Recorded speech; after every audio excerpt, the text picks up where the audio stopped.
made it, donc on est là. Bonjour à tous, je vais commencer par vous dire qu'il y a l'interprétation qui est disponible. Je vais m'exprimer en français si vous le permettez. Je m'appelle Fatima Bintoura Soulsi, je suis la directrice des programmes d'Euro et je suis trop contente d'être ici devant vous aujourd'hui. Donc je vais essayer de ne pas pleurer parce que c'est quand même un rassemblement familial extraordinaire. On est entouré que de personnes qui nous soutiennent, qui nous aiment et qui portent le programme de Raw depuis que Raw est Raw. Et c'est merveilleux de pouvoir faire ça aujourd'hui.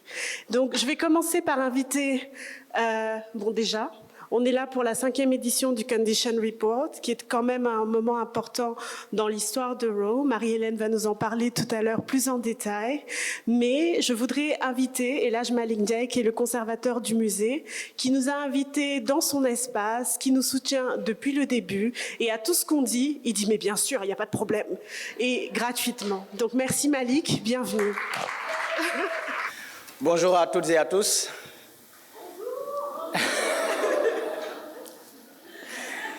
Chères équipes de Raw, chers amis, chers invités, chers amis Felwine et collègues, chers artistes, permettez-moi de vous exprimer un immense sentiment de satisfaction pour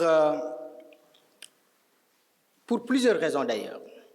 D'abord, je vous souhaite la bienvenue au musée Théodore Monod d'art africain, qui est un musée universitaire sous tutelle de l'IFAN Cheikh Anta Diop, qui est un espace de rencontre, de débat, de dialogue et de valorisation du patrimoine culturel matériel et immatériel. Je suis très heureux de vous accueillir ici au musée parce que pour moi, personnellement, c'est une très belle occasion de revoir des amis, des collègues, et d'accueillir pour la première fois au musée certainement de nouveaux amis, de nouveaux collègues, des personnes qui mettent le pied pour la première fois au musée. Je vous inviterai ces jours qui viennent à visiter nos collections. Nous sommes en train d'accrocher une nouvelle exposition qui va ouvrir sous peu. L'autre raison fondamentale de ce sentiment de satisfaction, c'est que le musée Théodore Monod est un musée dont les missions, dont la vision rencontre le thème de ce qui nous réunit aujourd'hui ici. Nous avons une collection de plus de 9000 objets venant d'une vingtaine de pays d'Afrique qui sont autant de représentations du monde et qui célèbrent le patrimoine dans toutes ses dimensions. C'est un patrimoine immatériel dans lequel le vivant s'exprime, les imaginaires aussi. Et c'est la raison pour laquelle tenir cette rencontre qui parle de tout cela ici, cela fait sens. Et j'aimerais terminer par remercier et féliciter encore Raw pour l'excellent travail qui est initié depuis plusieurs années et à mon avis qui est un travail de transformation sociale, artistique, économique, culturelle de nos paysages et de notre écosystème. Et nous en avons besoin. On avait besoin et on a toujours besoin d'un acteur, ou d'acteurs multiples d'ailleurs, qui œuvrent dans ce domaine, pour faire de notre tissu un tissu vivant, qui se renouvelle, qui s'auto-pense, qui se repense, et un tissu autoréflexif aussi. Et c'est ce que le travail de Raw montre. Et pour cela, je suis très heureux de les accueillir et je les remercie encore d'avoir choisi le musée Théodore Monod pour cette 5e édition de Condition Report. Belle séance, belle journée de réflexion. Merci.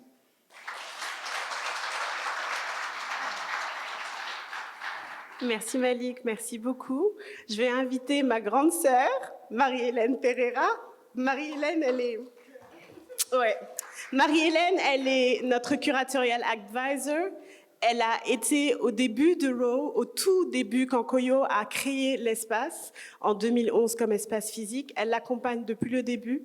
Avec Marie Cissé, qui vous a accueillis en bas, elle a dirigé cette institution et elle nous a passé la main ensuite et elle continue de nous soutenir. Bonne arrivée. Ok, merci Fatima. Je ne suis pas ta grande sœur. Come on. Mais oui, bonjour à toutes et à tous. Pour ne pas m'éparpiller, moi j'ai écrit mon introduction. Merci beaucoup Malik pour cette très belle introduction. Merci pour l'accueil chaleureux que ton équipe et toi réservé à Raw Material Company et à toutes ces belles personnes qui sont parmi nous. Voilà, nous sommes très reconnaissantes de cet accueil et de cette générosité, surtout. Avant de commencer, j'aimerais, au nom de Raw Material Company, vous inviter à observer, debout s'il vous plaît, une minute de silence en hommage à notre très cher ami, mentor, critique d'art et penseur camerounais, Lionel Manga, qui nous a malheureusement quittés ce dimanche 15 décembre à Douala, nous laissant dans une tristesse profonde.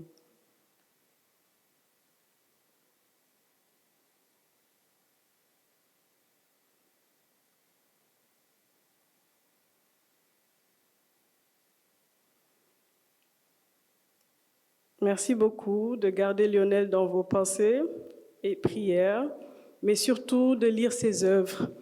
L'ivresse du papillon et la sphère de Planck, par exemple, entre autres chroniques qu'il a publiées dans différents magazines, sur les réseaux sociaux, sur la plateforme éditoriale Chimurenga et beaucoup d'autres plateformes. Pour nous, il était important d'avoir ce moment de recueillement parce que la nouvelle est tombée de manière très brusque et Lionel a été une personne très importante pour Raw. Donc, je m'appelle Marie-Hélène Pereira. Je suis membre de l'équipe de Raw Material Company. Fatima a dit beaucoup de choses.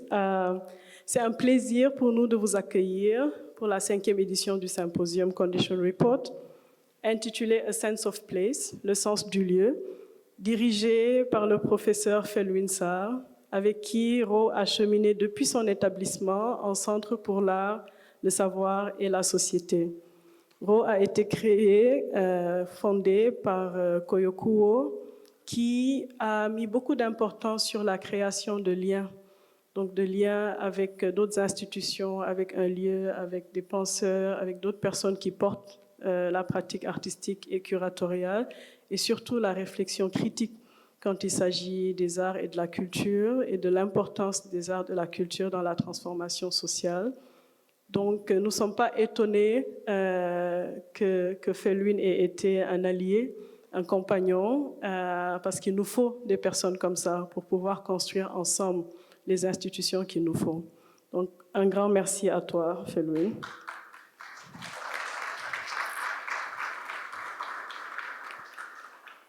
Raw Material Company est une initiative qui s'intéresse à la pratique curatoriale artistique, aux résidences, à la production de connaissances, à l'archivage de la théorie et de la critique sur l'art.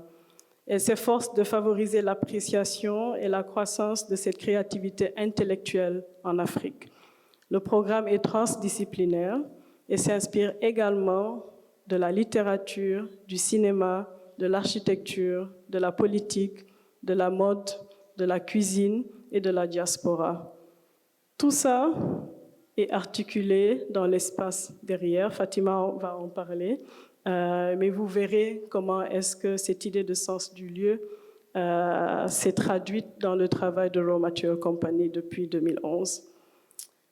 Tout au long de son existence, Raw a approfondi sa mission avec la création de programmes tels que Condition Report, des symposiums tenus tous les 2 ans, dans la mesure du possible, sur le statut de l'art contemporain sur le continent africain.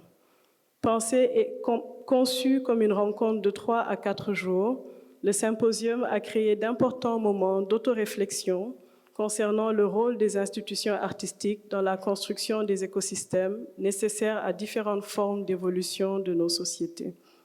En même temps, le symposium est devenu une manifestation tangible des chaînes de solidarité qui permettent aux institutions artistiques indépendantes d'exister et de continuer à se nourrir des visions et des luttes partagées. Le premier symposium s'est tenu en 2012. Il a porté sur la construction des institutions artistiques en Afrique. Ce fut un collage succinct de pensées et réflexions exprimées par des dirigeants et dirigeantes d'institutions indépendantes et publiques sur le continent et au-delà. centré ici sur notre rôle très important dans le changement de paradigme et de la création de nouveaux récits. Le second symposium s'est tenu en 2014 sur le statut de l'éducation artistique en Afrique et c'était le moment pour nous de planter la graine de notre programme d'études Raw Academy. Vous aurez aussi plus d'informations dans l'espace conçu par mes collègues.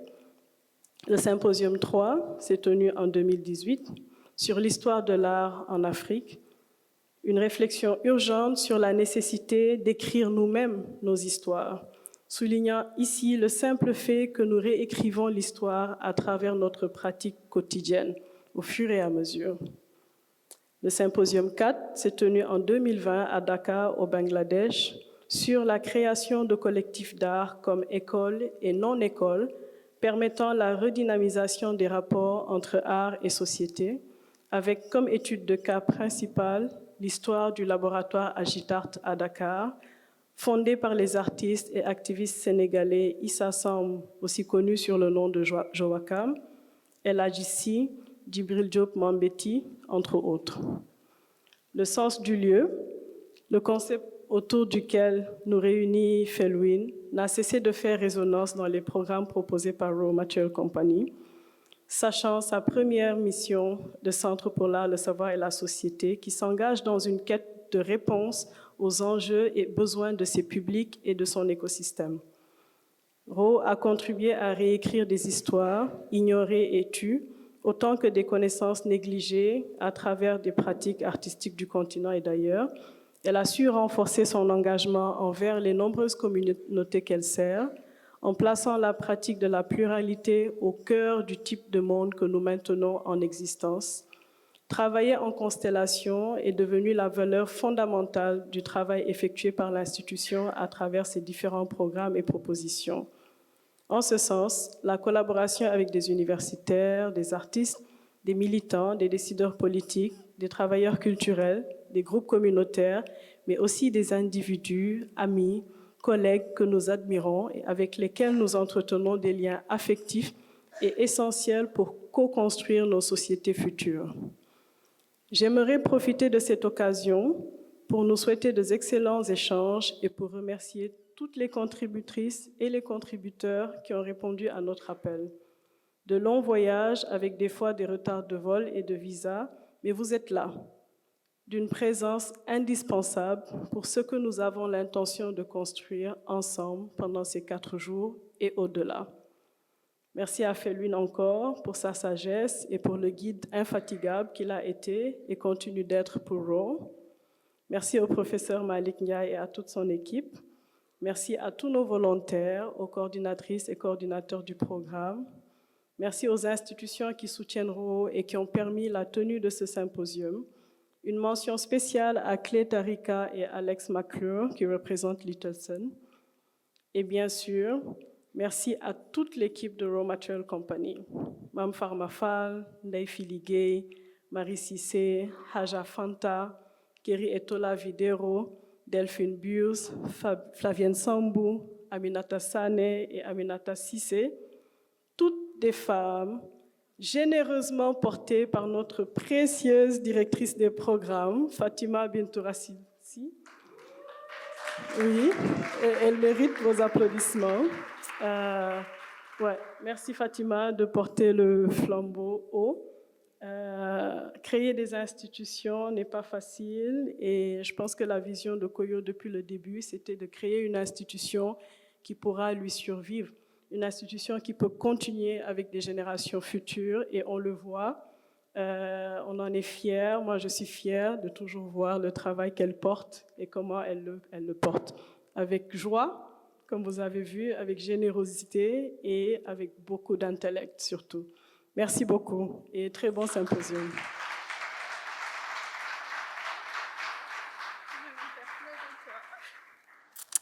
Bon, je ne vais pas être longue du tout. Marie-Hélène a tout dit. J'aimerais tous vous remercier pour tous ces mots et pour votre présence. Cette reading room et cet espace, et même ce symposium, je pense qu'il vient aussi d'un moment où, à Raw, on a eu besoin de se poser la question du sens de ce que l'on faisait. L'institution a connu plusieurs transitions. Une quand Koye est partie, une quand Marie-Hélène est partie, mais Marie-Hélène n'est pas partie parce qu'elle est toujours avec nous. Et quand on a repris la direction de l'institution avec Delphine, Philippe, Mme Pharma, toute l'équipe, Marie Cissé, on s'est vraiment posé la question de où on allait avec la programmation et comment on faisait pour maintenir le fuel, mais aussi comment on faisait pour rester pertinent dans notre contexte, avec une nouvelle génération de jeunes femmes qui reprennent cette institution. Et quand on a fait l'invitation à Felwine de venir faire une académie au départ, qui était censée être un temps de réflexion avec des jeunes fellows qu'on invite à réfléchir à partir de leurs pratiques, mais aussi à partir du contexte dakarois, Felwine nous a dit « Ouvrez votre invitation, rendez-la plus généreuse, incluez d'autres personnes, posez-vous les questions en communauté, faites assembler et vous aurez les réponses à vos questions. » Et on a travaillé avec lui, on a travaillé avec Marie-Hélène, on a convoqué différentes pratiques, différents esprits, différentes cultures, différentes géographies pour mieux penser le monde dans lequel on voulait être ensuite. Donc ce symposium, c'est une non-école, mais on fait école aussi un peu pour l'avenir de Roe. Et c'est un état des lieux, une question autour du sens du lieu qui nous agite et qui agite l'institution en tant que telle et les personnes qui la portent. Donc c'était important de pouvoir créer un espace qui permette à ces réflexions d'émerger, aux différentes personnes que vous êtes de vous retrouver en famille, en confiance et libre de pouvoir porter les différentes questions qui vous agitent, d'apporter de la complexité dans le travail qui est fait jusqu'à présent, mais d'apporter aussi vos éclairages, parce que vous venez de contextes où vous êtes agités certainement par des questions qui sont similaires aux nôtres. Donc, grandir ensemble et mûrir ensemble, c'est ce que Roe fait depuis le début, et c'est ce que Roe va continuer de faire. C'est comme ça qu'on nous l'a appris, et c'est la meilleure façon pour nous de travailler. Cette reading room, elle a été pensée avec des personnes extraordinaires qui sont venues nous accompagner dans la manière de convoquer différentes formes de pratiques dans un espace. Pratique, pas simplement monter des expositions, pas simplement enregistrer des podcasts, pas simplement diriger des programmes. On s'intéressait à comment on pouvait amener aussi le travail extraordinaire que fait Aïssa John depuis des années dans ce contexte et comment vous pouvez montrer que le sens du lieu aussi, c'est être en mesure de créer toute une économie, toute une industrie, mais aussi toute une éthique du travail dans le contexte avec la transformation du coton et du textile. Penser cet espace, c'était aussi voir comment, quand on parle d'écologie, on peut être dans un système de recyclage, de réutilisation des matières. Les plantes que vous voyez, c'est des vétivers. C'est ce qu'on appelle le tchèp chez nous. On utilise les racines pour assainir l'eau, pour se régénérer aussi. Et Diane, qui est la personne qui a fait la scénographie de cet espace, a cherché ces plantes et elles vont rentrer dans un système ensuite, elles ne vont pas être jetées. Et dans la manière dont l'espace d'exposition est pensé, on a voulu pouvoir dire d'où on parlait, qui parle et à qui on s'adresse. Et ce qui était intéressant pour nous, c'était de pouvoir nous-mêmes nous replonger dans les archives de Roe, voir le travail incroyable qui a été fait jusqu'à présent, toutes les archives, toutes les ressources, qu'il s'agisse des expositions, mais aussi des académies ou alors des symposiums, et réunir tout dans cet espace en convoquant nos différents sens. Donc, il y a des zones d'écoute, il y a des zones où on va voir des choses. Beaucoup de symposiums ont été rassemblés sur nos chaînes YouTube. Tout le travail que Roe a été fait jusqu'à présent a été capté, enregistré. Il a toujours été hyper important de pouvoir documenter ce qu'on faisait, mais aussi créer d'autres espaces de réflexion, d'autres espaces pour, à partir du symposium, faire autre chose. Donc, que ce soit les publications, que ce soit nos plateformes en ligne restituent, mais les publications, ce sont des espaces curatoriaux autres pour nous. Et ce qui va ressortir de ces échanges, dans l'espace de la publication, va se transformer. Et ça aussi, c'est important pour nous. Donc, vous allez nous voir dans cet espace à travers différentes expos qui posent les questions de l'extraction des ressources, des expositions qui ont posé la question de la migration, des expositions qui posent la question de la ville, comme La ville est à nous avec Carole Ezinga, des expositions comme celle qui a été faite avec Janilda Bartholomeou pendant la Biennale, où elle pose la question de l'appartenance à un territoire, the sense of belonging, être de la diaspora, ne pas être de la diaspora et à partir d'où on parle.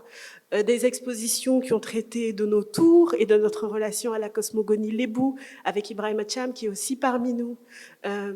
Des programmes discursifs dans lesquels on a pu interroger tous les éléments qui ressortent, comme l'a dit Marie-Hélène tout à l'heure, dans les axes de ce symposium. Donc, j'aimerais quand même prendre le temps de remercier les personnes qui ont travaillé à l'installation de cet espace-là. On a travaillé, donc, bien sûr, nos immenses, amazing Amazon. Donc, j'aimerais qu'on les applaudisse très fort.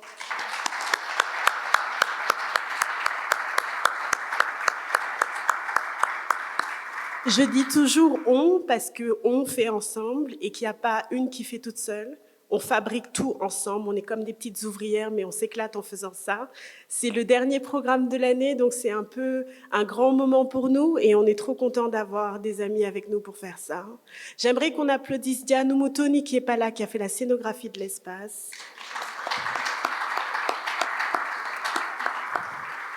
Et tonton Khalifa Ababakar Dieng, qui est un artiste, mais qui est aussi la personne, la petite main derrière la plupart des expositions à Dakar, qui travaille avec une communauté d'artistes, qui monte les expos pour tout le monde, qui est généreux de son temps, de son énergie, de sa sagesse, et qui a passé avec nous 15 jours vraiment dans cet espace, à monter, fabriquer, faire les choses, à nous donner des conseils.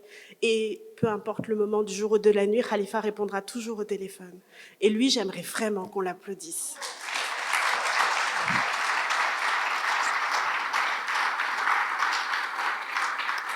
Pour ce symposium, on a convoqué la famille de Ro.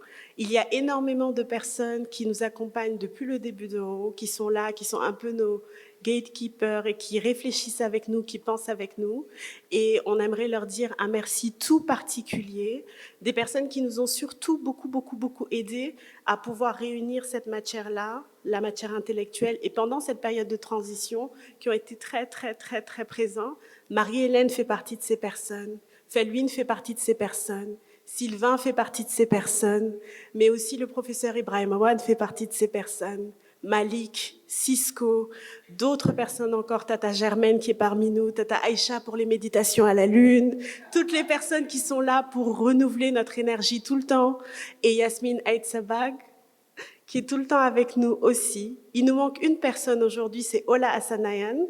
Elle ne va pas tarder à nous rejoindre, Inch'Allah, je l'espère. On espère avoir son visa.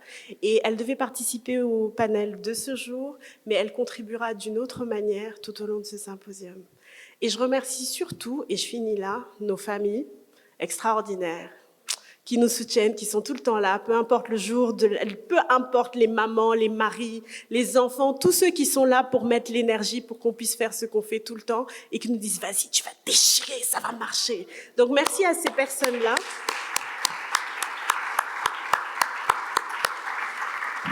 Et Felwine, je ne vais pas être plus longue, je te passe la parole et je te remercie d'être encore avec nous tout le temps et de te soutenir comme tu le fais.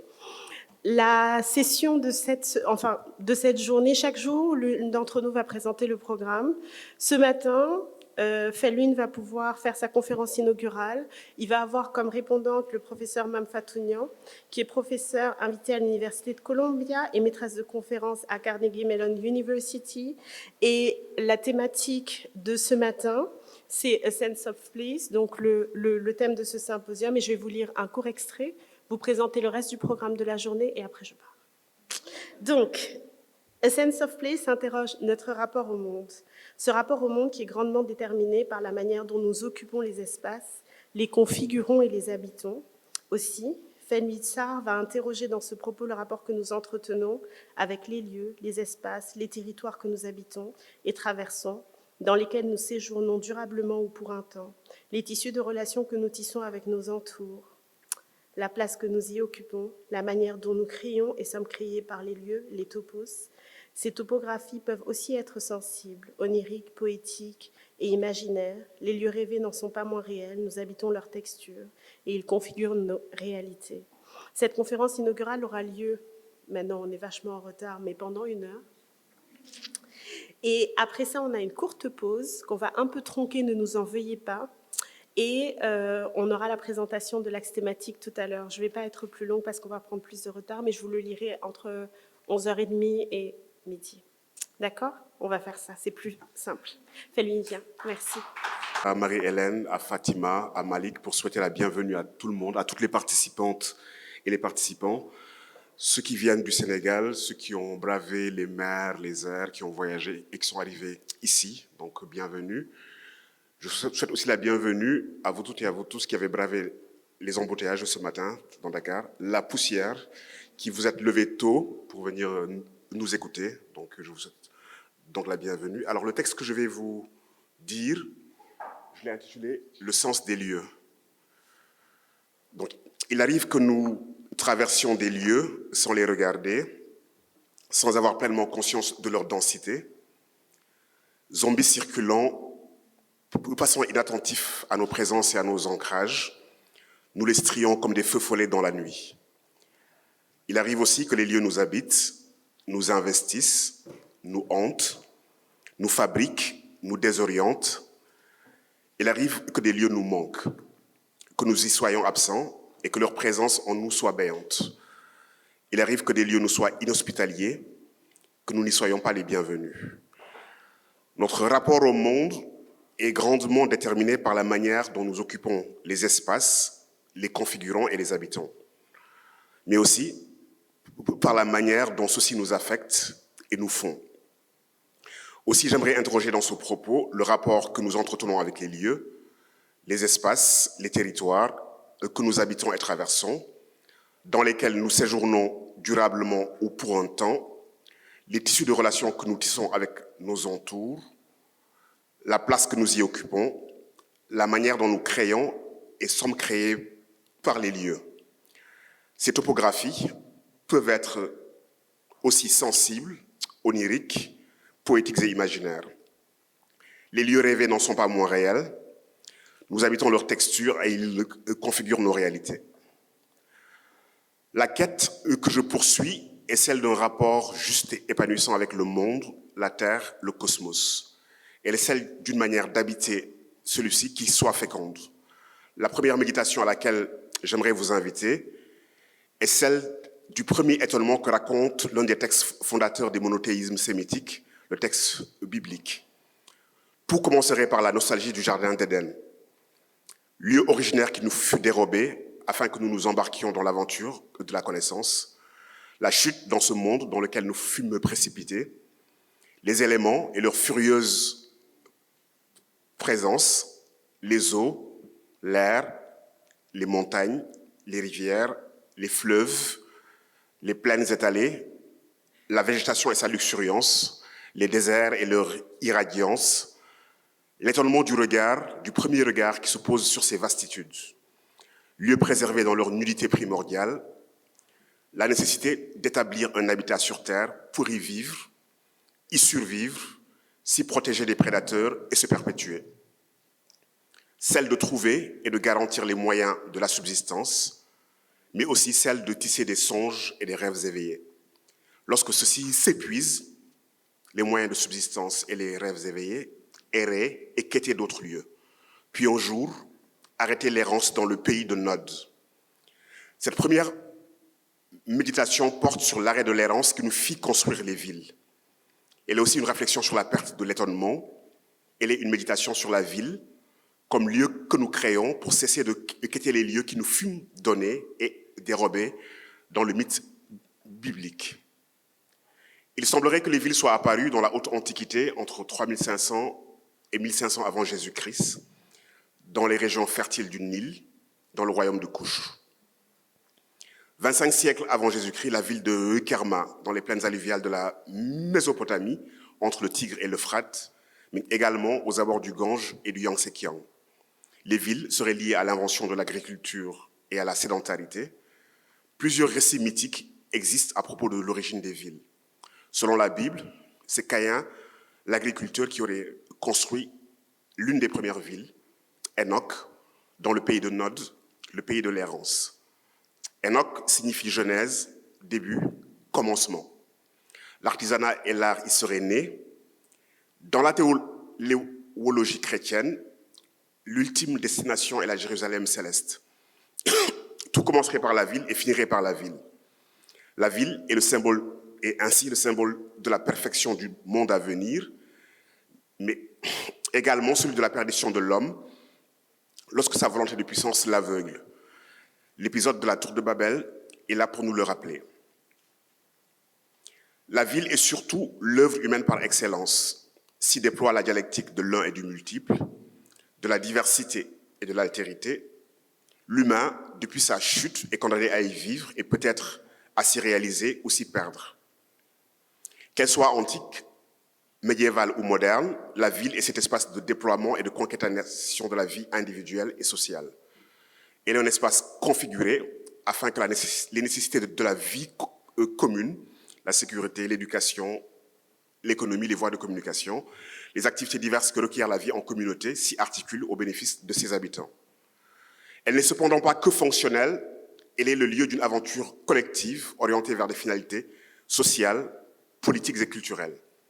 Il y a l'idée d'y faire corps. Le corps social est plus que la somme des individus qui le composent. Il relève d'un projet commun de vivre ensemble qui va au-delà du souci fonctionnel. On pourrait même dire qu'une ville est un projet d'édification d'une cité idéale. Le continent africain a le taux de croissance d'urbanisation le plus élevé au monde et celui-ci ne cessera de s'accroître. Aujourd'hui, environ 471 millions, soit environ 50% des Africains, habitent dans des villes. Les projections font de l'Afrique le continent le plus peuplé en 2050, avec plus de 2,2 milliards d'individus, devant la Chine et l'Inde. En 2030, Lagos aura 25 millions d'habitants, Kinshasa 16 millions, Le Caire 14 millions, Dakar 7 millions d'habitants. Plusieurs défis se posent aux villes africaines, présentes et futures. Ils sont spatiaux, environnementaux, démographiques, sécuritaires. Leur prise en charge nécessite une planification urbaine et une prise en charge des questions écologiques subséquentes. Ces défis se posent déjà aujourd'hui avec acuité à ceux qui ont en charge l'aménagement de nos villes et qui devront y répondre de manière adéquate. Il y a cependant plusieurs niveaux de lecture de la ville. Il y a un niveau technique, l'urbanisme, l'architecture, l'aménagement. Il y a un niveau social, il y a un niveau symbolique.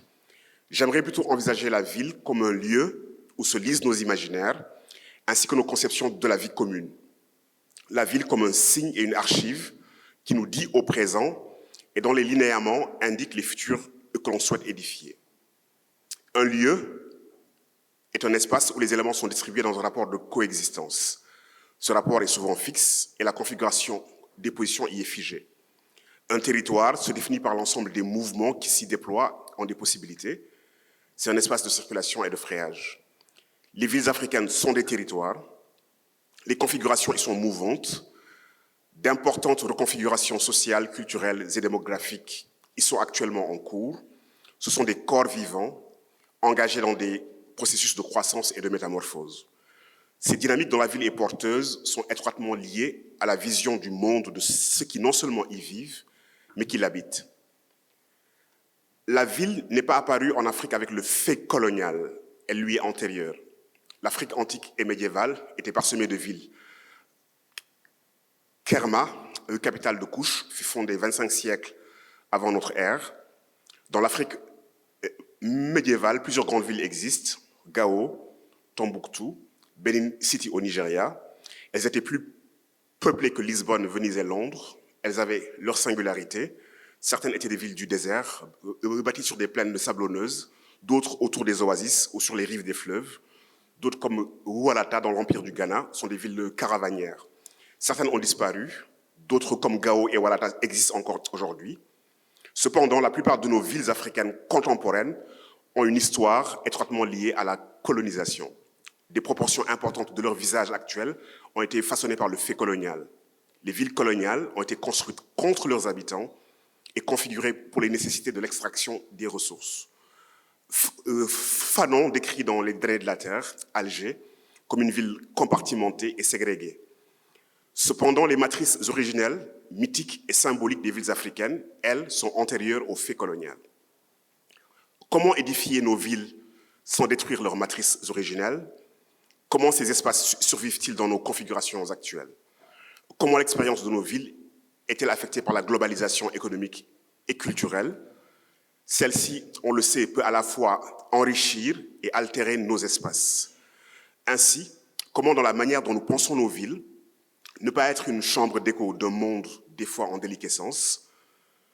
Il s'agit, dans notre manière d'habiter les lieux, de ne pas simplement subir le monde.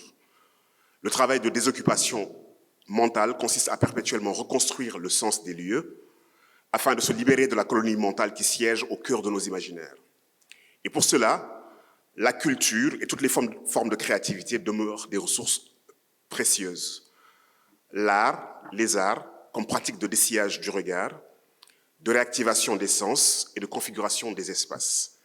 L'architecture, les arts visuels, la peinture, la littérature, la musique sont des manières d'habiter les lieux, de les affecter et de les modeler par une présence sensible, sourde, parfois solide et matérielle, parfois sonique et visuelle. Reprendre l'initiative historique, c'est commencer par bâtir des villes qui reflètent ses singularités et sa vision du monde. Il s'agit de faire de la ville un lieu d'expression de la civilisation que nous bâtissons et souhaitons édifier. La ville est aussi un corps organique qui se produit avec ses logiques propres, souvent non coordonnées. Elle émerge de la pluralité des gestes qui la font. Elle est aussi produite par ceux qui y vivent.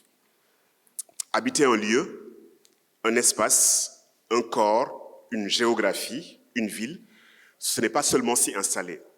C'est choisir une modalité d'établissement, un mode d'occupation et de déploiement, le type de rapport que l'on entretient avec l'espace qui nous accueille.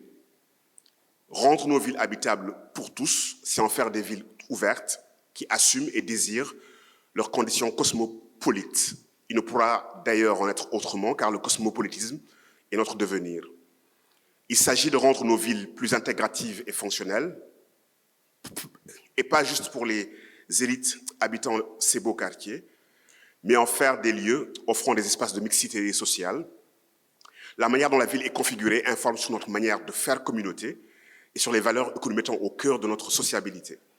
Il s'agit de penser des villes non excluantes, car vivre ne peut se faire qu'au milieu des humains et des vivants, mais à condition d'y être pleinement reconnu et accepté. Des villes qui ne laissent personne derrière, les moins bien lotis, les migrants, les passants.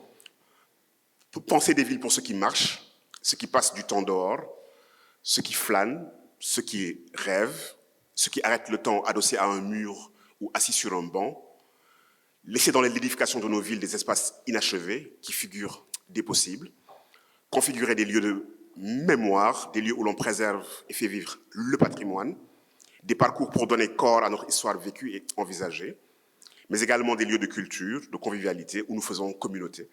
Cette alter-métropolisation se fonderait sur nos différences, nos ressources symboliques et cosmogoniques, nos savoir-faire et savoir-être. Elle produirait de nouveaux communs urbains. Édifier des villes qui ne grattent pas le ciel, pas parce qu'elles manqueraient d'ambition, mais parce que leurs habitants choisissent de privilégier ces interstices où l'on se rencontre, où l'on vit et où l'on est pleinement. Ici, la construction commence par une destruction, celle du mimétisme et du contournement de soi.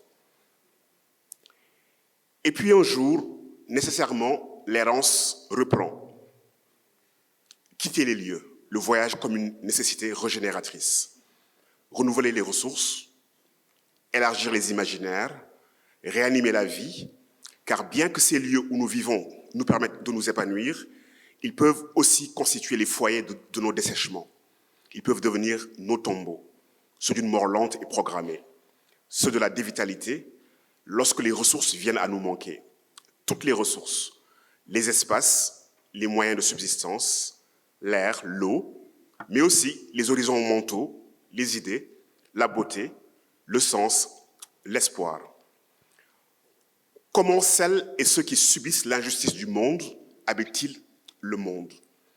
Comment ceux qui n'ont pas le luxe du déracinement, ceux qui ne voyagent pas ou au risque de leur vie, ceux dont l'errance est immobile, font-ils l'expérience d'un monde dont la vastitude leur est refusée? Il est des lieux qui retiennent captifs les prisons, les camps de transit, les populations déplacées par des conflits dans des camps de réfugiés. Selon les rapports des ONG, il reste en moyenne 17 ans. Les demandeurs d'asile dans des pays d'accueil sont obligés d'occuper des lieux sans les avoir désirés. À toutes ces personnes, obligation est faite d'habiter des lieux qui entravent leur liberté et souvent dépérissent la vie. L'impérieuse nécessité dans ce cas est celle du déplacement, de la fuite, de l'esquive, de l'évasion, du marronnage. Le déplacement comme une pratique de la liberté, le mouvement qu'il implique permet la reconfiguration et l'élargissement de l'espace. Le marron quitte le domaine et la plaine, il gagne la montagne et la forêt, il y invente un territoire et des pratiques de vie, il se désancre des lieux qui l'oppriment, pratique de désencastration, gestes contre-totalitaires. Lorsque la fuite est impossible, que faire? Affecter les lieux par des pratiques qui le rendent vivable, qui corrodent son inhospitalité et qui en allègent les pesanteurs.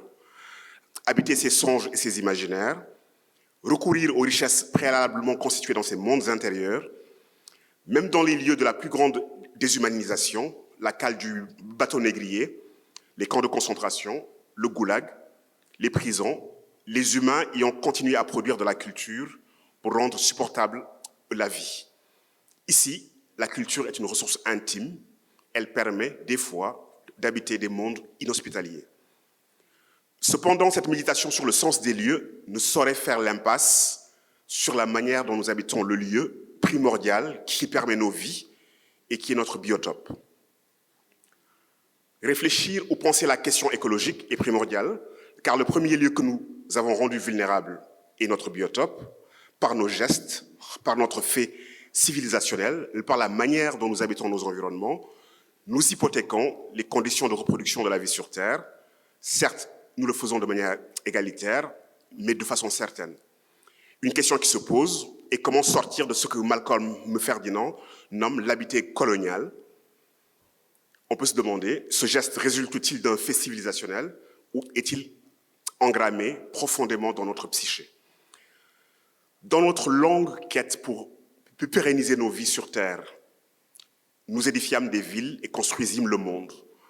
Puis, fille de notre hubris, vint la crise spirituelle d'abord, écologique, sociale, environnementale, économique ensuite. Un climat qui se dérègle, une économie monde et des modes de vie qui accélèrent l'entropie du vivant, une civilisation qui décivilise et qui met en péril les conditions de reproduction de la vie sur Terre ainsi que sa pérennité, une civilisation technocapitaliste qui accélère les risques d'écocide et de futuricide. Dans une précédente réflexion, je m'interrogeais sur comment habiter le monde en y établissant des relations de meilleure qualité. L'erreur ou la méprise était peut-être de penser ces questions uniquement dans l'espace du monde, qui est notre création. Le monde, nous l'avons construit avec ses villes, ses objets et ses artefacts. La crise civilisationnelle dont nous faisons l'expérience et qui nous pousse à repenser notre rapport à la vie, à la mort, à la terre, est d'abord une crise dans notre manière d'habiter notre foyer écologique premier, qui est la terre. Habiter les lieux, c'est d'abord habiter la terre, le lieu primal et le lieu définitif. Il s'agit, comme l'affirme Val Plumwood, de sortir du déni d'appartenance à la terre qui nous amène à souhaiter éradiquer l'altérité de la nature en la soumettant à notre volonté exclusive. Reconnaître l'altérité des choses naturelles, leur caractère donné, c'est reconnaître les fondements autres qu'humains de notre être. C'est assumer la réalité physique et sensible du monde. C'est ainsi seulement que nous pourrions l'habiter sans le détruire ou sans détruire la terre. Reconnaître donc les fondements autres qu'humains de notre être au monde et en tirer toutes les implications. Il s'agit pour cela de prendre la mesure de la continuité entre les humains et ce que nous appelons la nature, mais aussi l'agentivité propre de cette dernière. Il est certes impossible d'éviter tout rapport instrumental avec la nature, mais il est possible d'admettre la part irréductible, indisponible de la Terre, ainsi que son agentivité. Aldo Léopold nous rappelle que notre vocation n'est pas de maîtriser et de dominer le monde vivant, mais de reconnaître que nous sommes des membres à part entière de la communauté biotique. Notre existence dépend des systèmes d'assistance qui sont à la fois humains et non humains. Les relations complexes qui constituent la vie individuelle, la vie corporelle, doivent nous amener à ne plus simplement penser l'idéal humain, mais à nous occuper de l'ensemble complexe des relations sans lesquelles nous n'existons pas. Nous ne pouvons subsister sans les mondes biologiques et ces formes sociales de vie que sont les assemblages humains et non humains.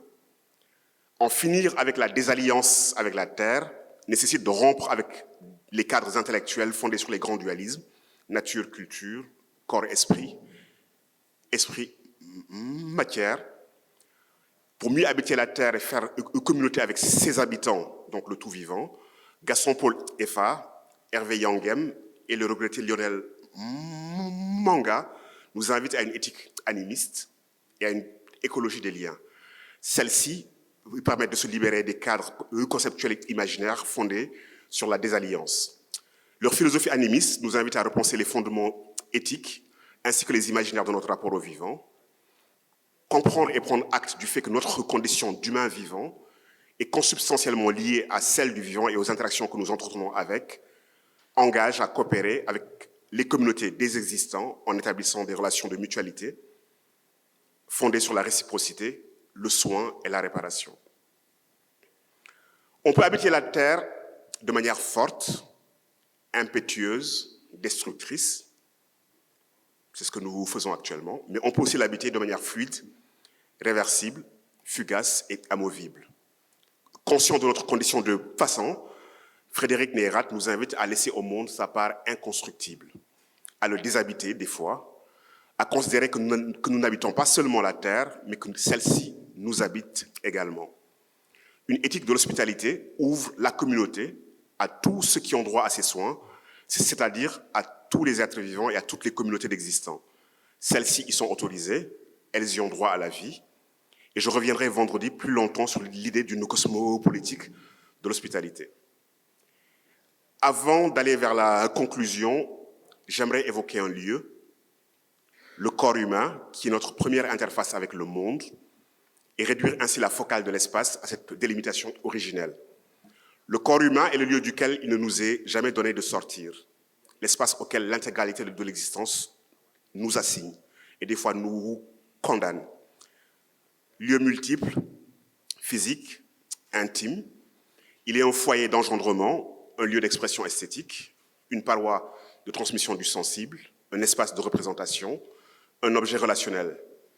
Habiter les lieux, c'est d'abord habiter son corps et déployer toutes ses potentialités. Tatouer, maquiller, masquer, transformer, il peut devenir un corps utopique. Danser, il devient ce corps dilaté qui inscrit des formes fugaces dans l'espace, qui l'habite de manière amovible et réversible.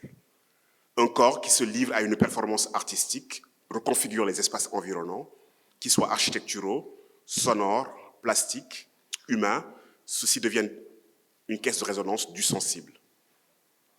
Réceptacle des significations, le corps est aussi le lieu de l'intangible. Il est parfois celui de l'absence, du manque, de la plénitude. Les pratiques artistiques en aiguisent l'essence, la réceptivité et la distributivité. Il est à la fois un territoire et une topographie, et on peut y infiniment, dans cet espace, affiner un sens des lieux. J'aimerais finir par une pensée pour la cour de Joe Occam, qui fut logée au 17 rue Jules Ferry à Dakar, avec son capoquier et ses écosystèmes. Ce lieu fut doté d'une présence saturnienne, enrichie et entretenue par le maître de séance, le peintre et artiste Issa Samb. Malgré la mobilisation de ses amis, les gens du laboratoire Art, ICANN, il ne put être conservé tel quel après le départ de Joe Occam. Pris qu'il fut dans le mouvement inéluctable et la métamorphose continue des lieux. Ceci pose la question de notre capacité à préserver des lieux à forte charge symbolique lorsque l'urbanisation galopante les rend vulnérables. Comment garder des demeures aux fantômes afin que ceux-ci nous aillent lorsque nous nous assoupissons? Joe Occam est passé de l'autre côté du miroir. Il est devenu un esprit qui flotte sur la ville de Dakar. Dans le temps d'une vie, nous passons par une multiplicité de lieux. La maison familiale, l'école, le quartier, les lieux de travail, de loisirs, les terroirs où nous vivons, les régions où nous voyageons, ou parfois les pays que nous visitons, ou ceux dans lesquels nous séjournons. Les lieux changent, se métamorphosent, y compris ceux que nous ne cessons de sillonner quotidiennement. Ils évoluent, se métamorphosent imperceptiblement parfois pour nos regards éteints par l'habitude et les routines. Les lieux se déplacent, même lorsqu'ils semblent immobiles. L'affectation d'un lieu ne dure qu'un temps. celui d'un songe, d'une dimension d'un temps pleinement habité, d'une présence qui creuse son sillon et inscrit dans la durée une qualité de présence. Cependant, les lieux, inéluctablement, se métamorphosent et c'est à nous d'apprendre à habiter leur mue, même si inlassablement nous les restaurons et les revitalisons. Nous ne pouvons habiter les lieux que par la qualité d'une présence que nous maintenons vive pour un temps donné. Celui de notre passage dans cette dimension de l'existence et l'expérience que nous en faisons. Le cher et regretté Lionel Manga aimait à citer ce proverbe bassa: le monde est une chute de chimpanzé, il se perturbe et il se restaure. Je vous remercie pour votre aimable attention. Bonjour, vous m'entendez? Oui, alors. Je suis en train de mettre mes notes au propre. Tout d'abord, merci. Merci à toi, Felwine. Merci à Haro pour l'accueil. Vraiment, on est là en plein milieu des sujets qui nous mobilisent tous individuellement dans nos pratiques artistiques, nos pratiques de recherche, et de sujets qui vont nous mobiliser pour les jours qui arrivent. Je te remercie encore. C'est toujours un très grand plaisir pour moi d'être en dialogue avec toi. Merci pour cette pensée extrêmement rigoureuse et pour tes mots qui sont à la fois denses et aériens. Je t'écoutais et je pensais au « float like a butterfly and sting like a bee » de Mohamed Ali, vole comme un papillon et pique comme une abeille. Tu as des mots, des propositions qui s'élèvent en volutes très aériennes, très légères, c'est très poétique, mais des mots qui sont d'une précision chirurgicale et qui viennent loger leur pointe inquisitrice dans l'enveloppe de nos manières modernes d'occuper que tu vas interroger. Alors, je veux d'abord répondre à la double invitation, je serais presque tentée de dire une invocation que tu lances à l'entame de ta conférence. Tu commences par une invitation à l'arrêt, à la pause, à une contemplation des lieux que nous traversons de manière mécanique par habitude, sans plus leur prêter attention. Puis, tu nous invites au déploiement, à nous déployer et avec un catalogue des 1000 manières que nous avons de faire l'expérience des lieux, par la colère, l'entrée de la mélancolie, la nostalgie, le danger, la possession, le fait de posséder un lieu et d'être aussi possédé par ce lieu.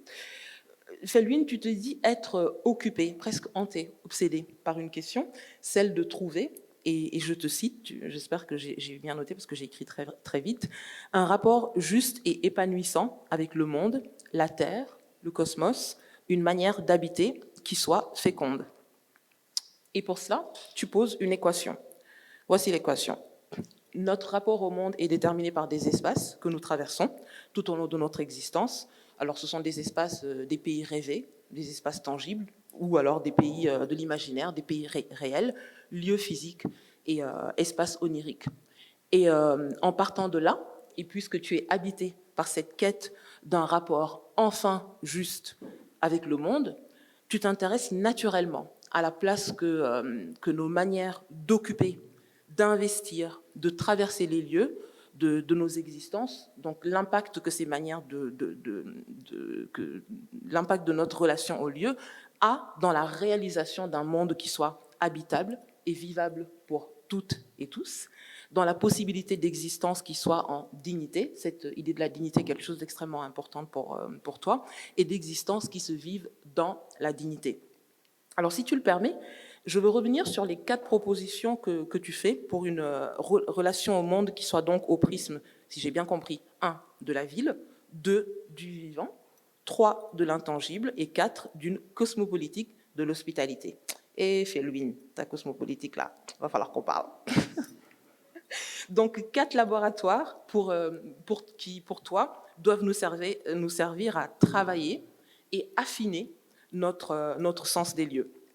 Alors je vais faire, comme on dit ici, un tahani, un court retour sur ces 4 éléments avant de t'interpeller sur 4 questions que j'ai relatives à ces propositions. Alors très vite, pour la ville, tu préconises une autre manière de faire ville, un très très joli mot, une altermétropolisation, c'est ce que tu dis, qui devrait produire des communs urbains qui soient plus justes, plus équitables. Et au sujet de la ville, je trouvais ça très beau, cette manière que tu as eue de nous ramener au moment biblique qui fait de l'espace urbain le réceptacle d'un humain déchu, errant, et le lieu où, justement, déchu et condamné, tu dis qu'il devra vivre, peut-être se réaliser ou se perdre. La création de la ville, tu le dis bien, met fin à une errance, celle qui suit la déchéance du paradis. Et suivant la Bible, tu rappelles justement l'extase, mais aussi les interrogations, l'explosion sensorielle et l'apprentissage qui va naître de la chute, de la découverte de la terre, de ces éléments et de ces lieux qu'il va falloir dompter, habiter. Voilà. Et là, déjà dans ses débuts, on voit se dessiner le rôle de l'art, le rôle de l'artiste dans la genèse de ces nouveaux communs, lorsque tu évoques le mythe d'Enoch, la première ville que l'on trouve dans la Bible, et ville du pays de Nod, où l'art, l'artisanat serait né. Felwine, tu donnes de l'épaisseur à la ville, parce que chez toi, la ville est à la fois un tissu, une étoffe qui est produite par le croisement, par le tissage des fils de l'imaginaire, mais elle est aussi une manière de rêver, une manière de projeter des futurs communs. Et ça, j'ai trouvé ça très très joli, parce qu'elle n'est plus un lieu de bannissement, une sorte de terminus, l'endroit qui a à la fois le résultat physique de l'errance et le lieu qui nous met à l'abri de l'errance, cette tension entre ces deux choses, parce que tu poses la nécessité, c'est l'une des questions que j'ai pour toi, du départ, la nécessité de prendre la route. On pourrait presque parler d'une poétique de l'errance, donc ne jamais s'installer dans le confort de ce qui est fait, mais voilà, avoir ce courage de reprendre la route.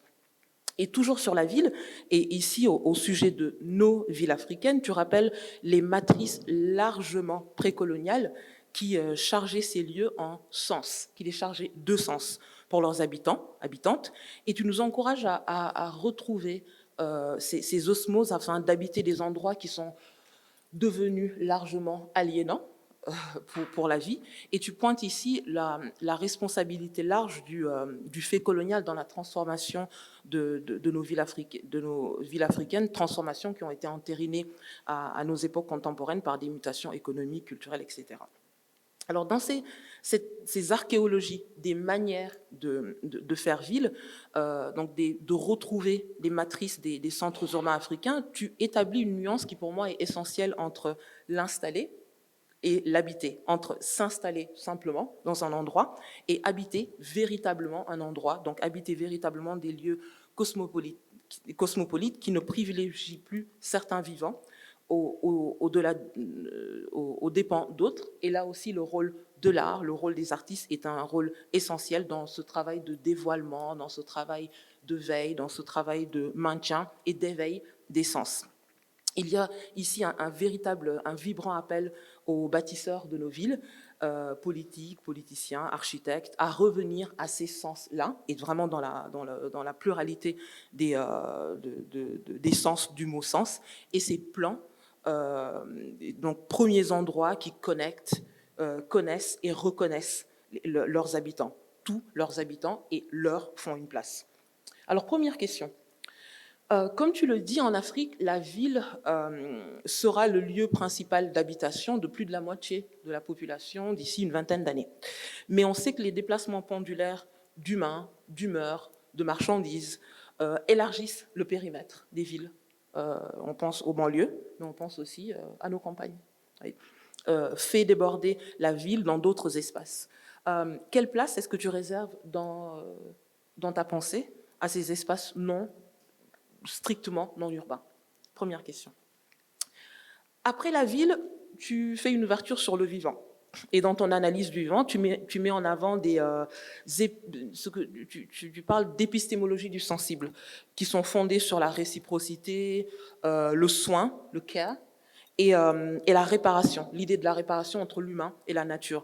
Et c'est vraiment quelque chose qui est extrêmement important pour toi, cette nécessité de replacer le sensible au centre de nos manières même de produire de la connaissance. Et il y a ici presque un véritable devoir d'humilité, un appel à décentrer l'humain afin de penser le vivant dans une totalité que ne noie plus le lubris humain, et vraiment arriver à cartographier des relations entre humains et non humains sans lesquelles nous ne saurions, je ne me tiendrai pas ici devant vous.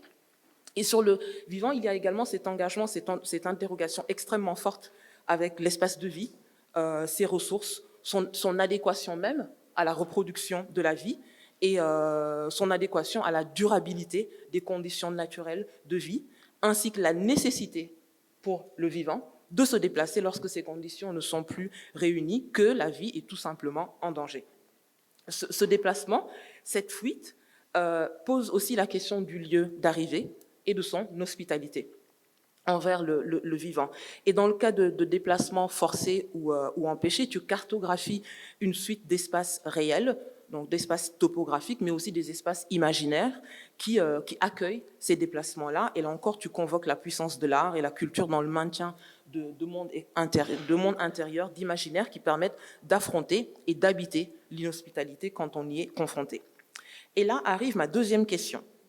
Felwine, je suis une femme noire qui a appris à se méfier des grandes déclarations telles que la Déclaration des droits de l'homme.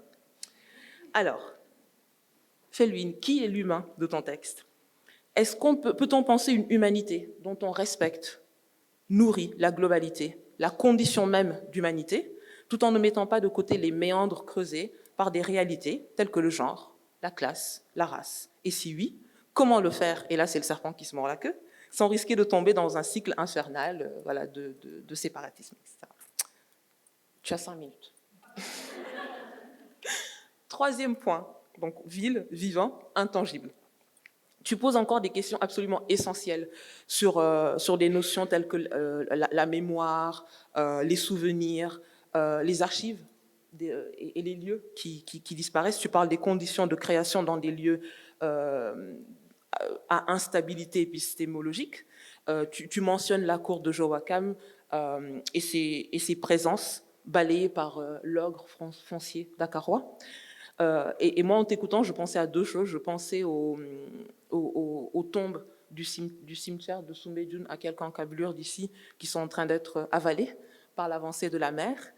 Et puis, je pensais à ma propre condition de chercheur travaillant sur la question noire, le genre, sur la libération noire, dans le temple du néolibéralisme qu'est l'université américaine. Et tu poses des questions absolument fondamentales sur ces tensions-là. Comment est-ce qu'on sauve? Comment est-ce qu'on retrouve des histoires? Comment est-ce qu'on relie les histoires qu'on arrive à faire émerger? Quelles sont les méthodes pour sauver les passés et créer des futurs? Lorsqu'un lieu chargé, c'est le mot que tu dis, je crois, chargé disparaît, qu'est-ce qui reste de ce qui n'est plus? Comment est-ce que nous mesurons ce qui reste? Comment occuper, s'installer, habiter les espaces, les institutions à partir desquelles nous créons. Et ici, en t'écoutant, bien sûr, j'avais en tête Fred Moten et ses sous-communs, mais aussi, surtout, Awacham, Béatrice Nascimento, cette idée, voilà, l'idée du marronnage, le quilombo de Béatrice Nascimento, être dans l'institution, mais ne jamais être de l'institution, ou pire, à l'institution, appartenir à l'institution. C'est une intervention extrêmement importante où tu nous invites à, nous, chercheurs, artistes, curateurs, personnes travaillant autour de la création, à constamment prendre le pouls ou à reconsidérer nos manières de créer, de pratiquer en fonction des endroits que nous occupons, de leurs énergies et de leurs hôtes, visibles ou invisibles. Finalement, sur la cosmopolitique de l'hospitalité, tu vas en parler un peu plus vendredi, nous en parlerons plus en profondeur, et tu peux garder la réponse pour vendredi si tu veux. Mais ton intervention me fait encore m'interroger sur la cosmopolitique de l'hospitalité. Tu analyses la manière dont notre expérience du monde est conditionnée, voire, et c'est très beau comment tu le dis, sévèrement limitée par la possibilité même de bouger, de partir, de se déplacer, et la multitude d'entraves juridiques, politiques qui sont mises au droit de circulation. Et cette éthique de l'hospitalité se construit pour toi autour d'une idée commune d'humanité, d'une idée d'accueil, d'un droit à la vie, dans des lieux qui ont vocation à recouvrer toute leur dimension cosmopolite. C'est-à-dire pour toi, et tu le disais, tu le rappelais au début de ta communication, des lieux qui ne privilégieraient pas certains vivants aux dépens d'autres. Et dans la cosmopolite de l'hospitalité, j'entends tolérance, j'entends accueil. Et j'entends aussi propriété. Parce que j'accueille l'autre et cela présuppose que ce dans quoi je l'accueille est, à une échelle ou à une autre, un peu à moi, ou totalement à moi. Et moi, je reste bloquée un peu sur cette notion de la propriété et ce que je voulais te demander, c'est est-ce qu'on peut imaginer des formes qui déminent ce piège ou cette pente un peu glissante de la propriété et penser des échelles de cette cosmopolitique de l'hospitalité qui ne se prête pas à l'appropriation, qui puisse échapper à l'appropriation, qui nous éloigne de ces figures kantiennes construites autour de l'humain. Et moi, je me dis, voilà, on est au Sénégal, pays de la teranga, pourquoi pas une cosmopolitique de la teranga? Parce que la teranga, dougal kër gi sa kër ga. Avant même que tu arrives, tu es déjà chez toi. Donc, la teranga présuppose cette idée que ce qui est à moi est déjà à toi. Et ma dernière question, tu dis que faire vivre un lieu, paradoxalement à cette politique poétique de l'errance que j'ai trouvée absolument magnifique, tu dis que faire vivre un lieu, c'est paradoxalement aussi, et je vais être sûre que je t'ai compris, parce que j'ai écrit très très vite, c'est accepter de le quitter, retrouver le geste qui nous jette constamment, qui jette constamment le nomade sur la route et repousser presque l'idée même du nid, de quelque chose d'un peu confortable et faire vraiment sien cette condition du passant, de la personne qui est de passage sur un lieu. Et je pense que tu relis ça avec la notion de care, de soin qu'on peut associer à un lieu. Et moi, je voulais te demander, est-ce que tu peux imaginer une poétique de l'habiter qui fasse cohabiter ces deux choses-là, l'ancrage dans un lieu et le fait de pouvoir le faire vivre. Et merci pour toi.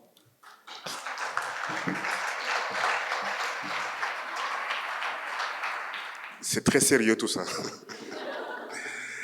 Je me disais, Mme Fatou, elle va écouter en survolant les choses, mais non, quoi. Alors, ce que je vais faire, c'est que je vais les prendre à l'envers. Sur la cosmopolitique de l'hospitalité, je ne serai pas long puisque j'en parle vendredi. Et dans l'idée... Oui, mais je peux juste un peu... Il y a l'idée de... C'est quoi cette pratique immémoriale qui est logée au cœur des civilisations et des cultures humaines et de quelle sagesse elle procède.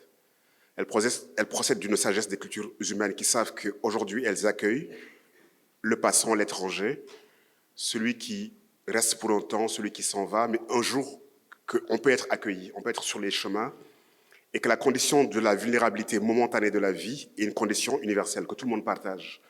Donc, accueillons pour demain être accueillis. Donc, ça, c'est une sagesse que les groupes humains ont partagée de tout temps. La problématique qui se pose, c'est effectivement la question de la communauté, qui appartient à la communauté et sur quoi est fondée la communauté. Et tu l'as bien soulevé, la question de l'ancestralité. J'étais ici avant dans ce lieu, je me l'approprie. Donc je me l'approprie à l'exclusion des autres, de ceux qui ne sont pas là, de ceux qui vont arriver. Et j'exerce un droit de laisser entrer ou pas, et un droit d'établissement dans ce lieu. Donc la réflexion, elle interroge les fondements anthropologiques des communautés. Comment faire communauté en dehors de l'ancestralité, de la langue, de la biologie. Comment faire en sorte que nous considérions qu'il n'y a pas d'étrangers et que l'hospitalité est un travail pour apprivoiser la supposée étrangeté, mais que le travail de l'hospitalité, c'est justement faire en sorte que cette étrangeté-là disparaisse. Donc du coup, à partir de là, si nous appartenons à une même communauté humaine, il n'y a pas de lieu assigné à certains au détriment des autres. Et la question de la cosmopolitique, c'est comment cette idée, on peut la traduire en règles normatives, comment on peut la fonder d'un point de vue éthique, comment on peut la penser d'un point de vue pratique. Et justement, j'aime bien cette référence à la teranga. Je convoque Abdourahmane Seck, un anthropologue sénégalais, qui offre des ressources issues des cultures africaines et qui offre 3 ressources, la teranga, le hak et le mbok. Et il traduit teranga non pas par accueil, mais par réciprocité. avec l'idée que ça va au-delà de l'accueil. C'est une relation de don et de contre-don qui fait que lorsque je reçois de la teranga, somme die teranga, je te le rends au centuple, je te le rends démultiplié. Et c'est une économie du lien qui est une économie exponentielle du soin du lien, etc. etc. Donc je m'arrêterai là, mais vendredi, on pourra en reparler. Alors, qu'est-ce que je fais des espaces non urbains? Dans le texte, l'usage du mot « ville » m'a posé problème tout le temps de la réflexion. Parce qu'effectivement, il y a toutes ces définitions de la ville, mais je pense que les architectes qui sont là dans la salle, ils le savent, ils le disent, qu'il y a des formes de métamorphose, des liens, des formes de conurbation entre l'urbain, le périurbain, des fois le rural, qui se retrouvent dans un espace en continuité et en discontinuité. Et je ne sais pas si cet espace-là, on doit l'appeler ville. Mais l'usage de la ville que je fais, c'est un usage symbolique et métaphorique. C'est un lieu que l'on habite, c'est un lieu qu'une communauté, que des communautés décident de choisir pour s'y établir, ou pour y faire civilisation, pour y faire sens, et pour y vivre en commun l'aventure de la vie. Donc du coup, à partir de là, un espace configuré pour les nécessités de l'habitat, dont je l'appelle ville dans le travail. Mais effectivement, nous avons des corps organiques en métamorphose, et la question se pose, lorsqu'on sera 4 milliards d'individus, à quoi ces corps-là vont ressembler, comment on les habitera, et on devrait y penser dès maintenant. Je veux dire, la pensée, en principe, s'occupe du réel et du possible.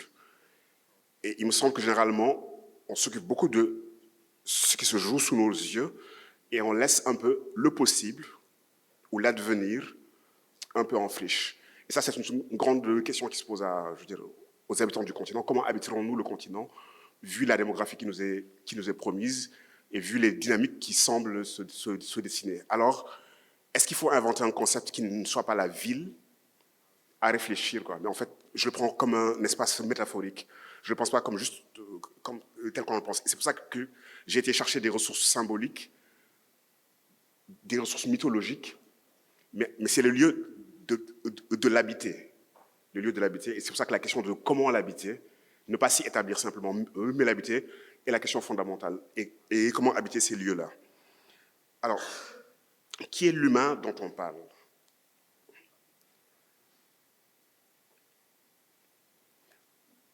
Ce que nous reprochons à une version de la métaphysique occidentale, c'est d'avoir été un lieu des grands partages et d'avoir départagé les humains, d'avoir classé, bien avant la Renaissance, depuis l'Antiquité, la cité, ceux qui sont les citoyens de la cité, les civilisés, ceux qui sont en dehors, les barbares. Au tournant de la Renaissance, toute une tentative de définition de l'humain a été faite par l'Église et la scolastique. On a découvert des terres, on veut les exploiter. Ceux qui habitent là-bas sont-ils des humains, eux comme nous? Et la figure de l'humain archétypique a été le bourgeois occidental, etc., etc. Et à partir de là, on a bien évidemment édicté des droits pour ces humains-là, et les autres qui ne rentraient pas dans la catégorie humain étaient l'objet de toutes les violences. La controverse de Valladolid, toutes ces histoires-là nous rappellent que la question de l'humain a toujours été une question sémantique de qui appartient à cette catégorie, pour qui on accepte l'idée d'une dignité inaltérable, et ceux qui n'appartiennent pas à cette catégorie-là sont dégradés. Donc le non-humain, donc le vivant, les féministes le disent, donc l'assimilation de la femme à la nature, etc. Donc toutes ces catégories rejetées en dehors de cette définition-là étaient l'objet de toutes les violences supposées, de toutes les formes de dépossession et d'extractivisme. Si on remonte à l'étymologie de humus, celui qui naît de la terre, du vivant, peut-être le travail qui est le nôtre, c'est de redéfinir ce que veut dire un humain, ou d'inventer la catégorie. Mais c'est toujours la grande difficulté. Une catégorie qui est habitée par des strates de signification tout au long de l'histoire, certaines heureuses, d'autres pas heureuses du tout. Qu'est-ce qu'on en fait lorsqu'on l'utilise? Est-ce qu'on est capable de la soigner, ou est-ce qu'il faut toujours procéder par des opérations de resémantisation? Et je pense que peut-être procéder par des opérations de resémantisation et puis expliquer que le problème du partage des humains a été un des grands problèmes de notre civilisation et que peut-être la catégorie qui nous intéresse ici, c'est celle qui est inclusive, etc., etc. Dans les cosmologies de l'Amérique latine, les animaux font partie d'une humanité primordiale et l'humain n'est pas le dernier stade de l'évolution d'une incarnation, je veux dire. Et donc, du coup, leurs ancêtres sont des aigles, sont des jaguars, etc., etc. Dans le perspectivisme amérindien, l'humain, ce n'est pas vous et moi. Donc peut-être qu'ici, on a un espace de réinvestissement et de redéfinition de la catégorie, ou de nettoyage de la catégorie, ou de réhabilitation de la catégorie, etc. etc. Et en lien avec ce que nous appelons les non-humains, le vivant, etc., etc. Et surtout, réfléchir à ce que ça implique en termes éthiques et en termes d'ontologie relationnelle. Parce que ces catégories, elles ne sont pas neutres. Au nom de ces catégories-là, des gestes ont été produits et des gestes ont été autorisés. Et fondamentalement, on oublie que les gestes sont autorisés par des espaces de production philosophique, sémantique, qui fixent le sens. Je veux dire, quand l'un des papes, décide que toutes les terres qui existent sur la terre sont à explorer, sont à exploiter au nom de la chrétienté, il justifie le geste colonial. Alors, comment fait-on avec les lieux qui sont en métamorphose et comment les habiter? Et est-ce que habiter un lieu, c'est savoir le quitter? Je le pense fondamentalement. Avant de le penser, avant que je ne l'élabore et que j'y réfléchisse d'un point de vue théorique, cette idée, elle vient d'une expérience que la géographie qui est la mienne, qui m'a été donnée, m'a amené à penser. Je suis né à Niodior, une île du delta du Saloum. De là où vient mon père et ma mère qui est ici présente. Et quand on habite une île, nécessairement on doit la quitter. L'horizon du monde se rétrécit, on voit bien que le monde est au-delà des mers, on a vite fait le tour de l'île, et le départ devient une condition que j'appellerais ontologique. Quand on habite dans un espace vaste, dans une grande métropole, dans un pays continent, on peut avoir le sentiment d'être au cœur du monde. Quand on habite dans une île, on voit bien que la Terre, elle est au-delà des mers et que le monde ne s'arrête pas là. Et il y a une aspiration à aller voir le reste du monde, aller et revenir. Et je pense que cette idée de quitter les lieux qui, des fois, peuvent devenir des foyers de nos assèchements, de les renouveler, qui, des fois, peuvent nous dévitaliser, la nécessité de la régénération, la nécessité de la capacité de les affecter à nouveau par les embruns, par les poussières des chemins que l'on agglomère sur les chemins du monde, revenir, réaffecter comme ces lieux-là, de la pluralité, de la diversité, être dans une dimension néganthropique, parce que les lieux clos dégénèrent, deviennent anthropiques, et toujours ouvrir la possibilité à la régénération. Donc pour moi, le voyage, le mouvement, le déplacement, le replacement, est une manière de revitaliser les lieux originaires. Et c'est des lieux que l'on porte en nous. Et la question de la présence avec laquelle on les affecte. Donc, tantôt tu as convoqué les arts, mais lorsque je réfléchissais sur Joe Wakam, sur son écosystème, sa cosmologie, son capoquier, j'ai suivi avec beaucoup d'intérêt les batailles de Ajit Art pour garder le lieu tel quel. Et ils n'y arrivaient pas. Et je me disais, dans mon coin, que c'est la métamorphose inéluctable des choses. Ils se battent pour maintenir tel quel, alors qu'on ne peut pas maintenir tel quel. Et la question, c'est comment on l'affecte pour un temps donné. Comment on habite la mue. Comment on est capable d'investir beaucoup d'énergie pour habiter les lieux. Bien, sachant que ces lieux-là, forcément, nous sommes des passants, ces lieux se métamorphosent, ils sont dans une pérégrination immobile. Même quand ils ont l'air de ne pas se métamorphoser, ils se métamorphosent. Et comment accepter d'habiter le passage. Et donc, du coup, ça aussi, c'est une manière d'habiter. C'est une manière d'habiter fluide, amovible, fugace. Et, puisque justement, je pense que les atavismes de notre habité sont des habités d'ancrage, d'enracinement, de durabilité, etc. Avec un caractère définitif et qui ne s'accorde pas avec la réalité fondamentale des choses. Donc peut-être aller et venir, affecter, désaffecter, c'est des manières d'habiter les lieux dans un geste qui est conscient, qui est absolument conscient de la temporalité. Et donc, du coup, les pratiques artistiques, les pratiques esthétiques nous aident justement à affiner le sens, mais surtout à travailler notre rapport au temps des lieux. Les lieux ont des temporalités, et comment habite-t-on le temps des lieux? Et justement, en référence ça au mythe d'origine, au premier étonnement, nous faut mythologiquement, c'est une métaphore, nous faut me chasser d'un lieu qui était censé être éternel, qui était censé être épanouissant, qui était censé être durable pour l'aventure du sens. Et même cette métaphore, on peut la lire à plusieurs niveaux. On peut la lire comme une invitation justement à habiter la naissance ininterrompue et continue, à continuer de naître, à considérer que l'établissement définitif n'est pas l'ultima linea et que les choses sont pour longtemps et que même ce lieu idyllique, il a fallu le quitter. On ne l'a pas fait de bon gré, mais pour nous pousser vers l'aventure de la connaissance et de l'humanité, il a fallu qu'on nous fasse sortir d'un lieu qui était censé être idyllique. Donc il a fallu créer le chaos, il a fallu y mettre le bruit. Mais il semblerait que d'un point de vue nostalgique, que nous cherchions à le retrouver. Et qu'à chaque fois que nous investissons des lieux, il y a un désir inconscient de les rendre durables, de les rendre éternels et de les rendre immortels. Et que peut-être la question, c'est de renoncer à l'éternité et peut-être d'accepter l'immortalité. Les héros grecs ne sont pas éternels puisqu'ils sont nés, ils ne sont pas là de tout temps, mais ils deviennent immortels. Et donc, du coup, les pratiques artistiques, elles peuvent nous permettre de rendre des lieux immortels, mouvants et pas éternels. Voilà. Merci beaucoup. Peut-être, Mme Fatou, si tu n'as plus de questions posées à Felwine, peut-être on peut ouvrir à la salle. On va prendre 2 questions. Comme ça, vous avez le temps d'avoir un vrai break, une vraie pause, avant de pouvoir reprendre. D'accord ? Alors, merci à vous deux pour cette réflexion. Merci à Mme Fatou d'avoir posé la question par rapport à qu'est-ce qui est l'humain et d'avoir commencé pour dire « je suis une femme noire ». Je crois que, Felwine, dans ta réflexion, tu n'as pas assez élargi cette définition de l'humain qui considère le genre.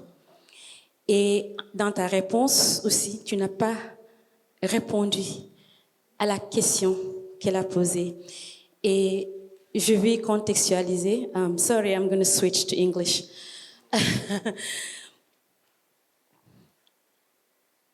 I think if we consider the human body as a place that we inhabit, and that's the first place that we inhabit, there are hierarchies among those humans, especially if we consider gender as a component.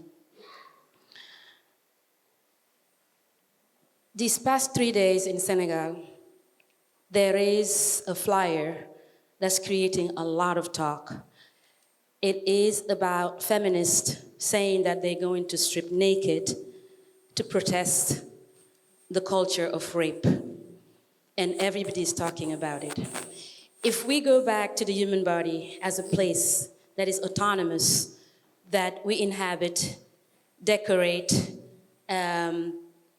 put clothes on, or veil or unveil, can we create a reflection on place that will put freedom as the first item of reflection? Secondly, I'm speaking to you in English, we spoke in French. You talked about languages in your response, but not also as deep as maybe we should have, because languages also can be considered as places that we inhabit, as places that we carry with us, as places where we live through. So if we take, for example, Senegal as an example again, not all of us can speak English or can speak French, and most of our lives are lived within our indigenous languages. How can we reclaim those places in an empowering way? Thank you.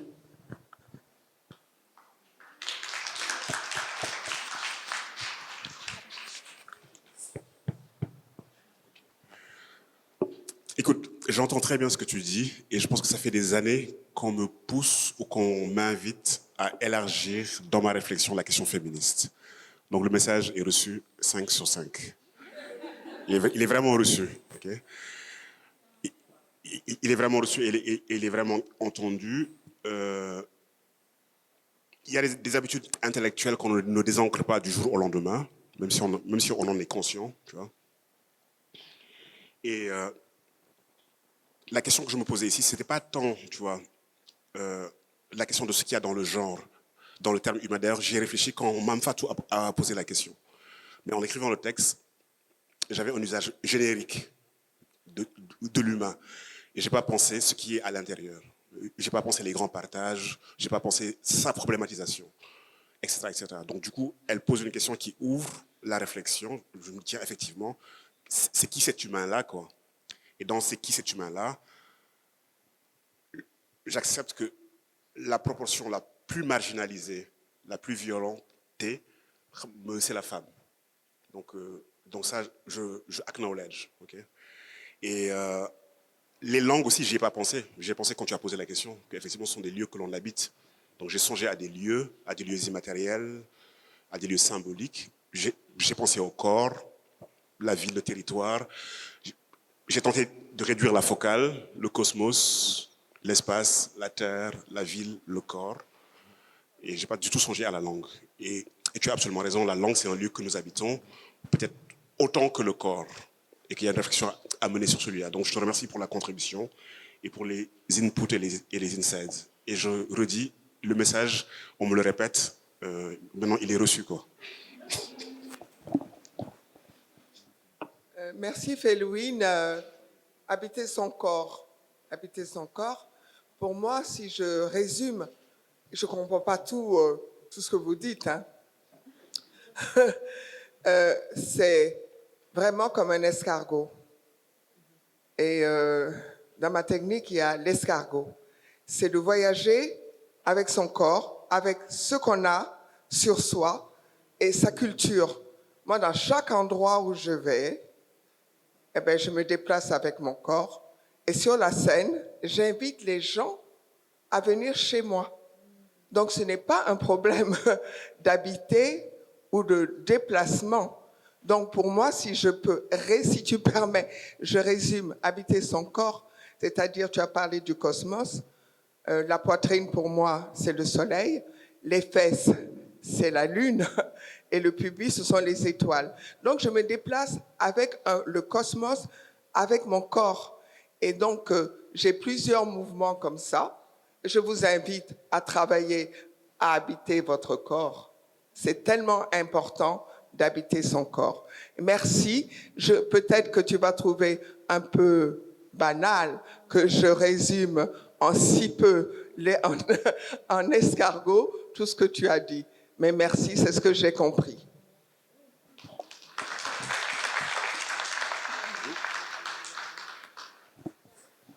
Un grand merci à toi et je laisse à Mme Fatou le soin de te répondre. On est entièrement d'accord. Le corps est un microcosme, quoi, du macrocosme. Non, Tata, c'est absolument pas. Je trouve ça d'une beauté incroyable et surtout c'est un rappel presque quotidien pour beaucoup d'entre nous qui n'avons jamais appris à occuper nos corps, à qui on a appris à cacher, à qui on a appris à désoccuper, à s'occuper du corps de l'autre, à s'occuper du corps des autres et à ne pas connaître. On a très souvent ces conversations dans la quarantaine où on apprend des choses de son corps au moment où ils arrivent. Donc je pense que oui, c'est peut-être l'un des premiers endroits qu'on doit occuper, et occuper vraiment dans le sens de Occupy Paris, Occupy Barcelona, Occupy our bodies.